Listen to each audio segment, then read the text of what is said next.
50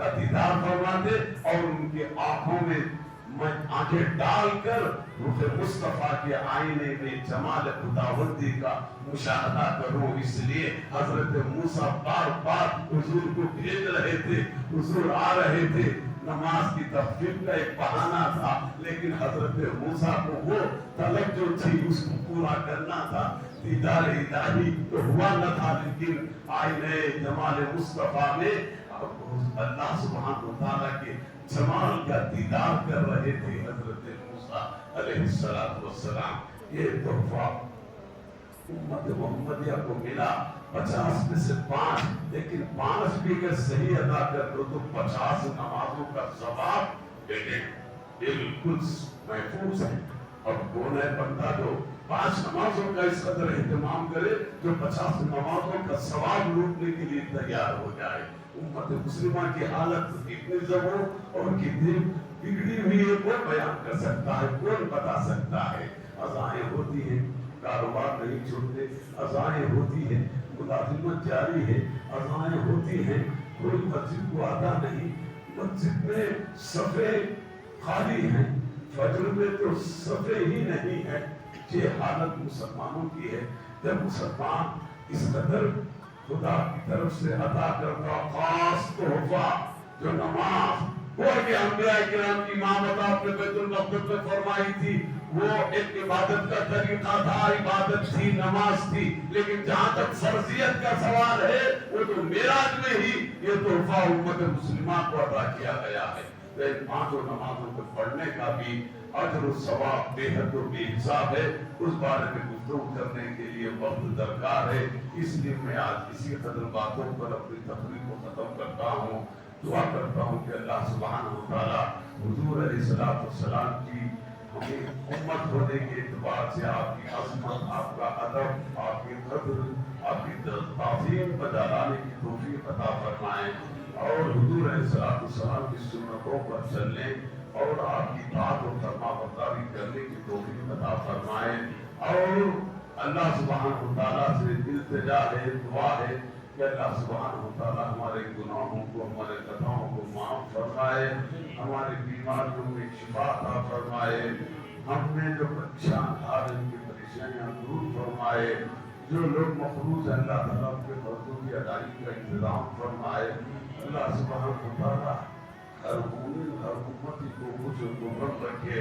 حضور علیہ السلام کا دیدار نصیب فرمائے, اس کے گھر اور نبی رسول اللہ صلی اللہ علیہ وسلم کے روضے کی زیارت نصیب فرمائے, ہمارا خاتمہ بالخیر فرمائے, موت کے وقت میں راحت عطا فرمائے, موت کے بعد مغفرت عطا فرمائے, ہمارے حساب کو آسان فرمائے, جنت میں داخلہ عطا فرمائے, رسول اللہ کی شفاعت نصیب فرمائے, ہمارے گناہوں کو بخش دے, آپ نے کوثر سے کو سرفراز فرمائے. یا رب بالمصطفیٰ بلغ مقاصدنا واغفر لنا ما مضى یا واسع الکرم صلی اللہ تعالی علیہ وسلم.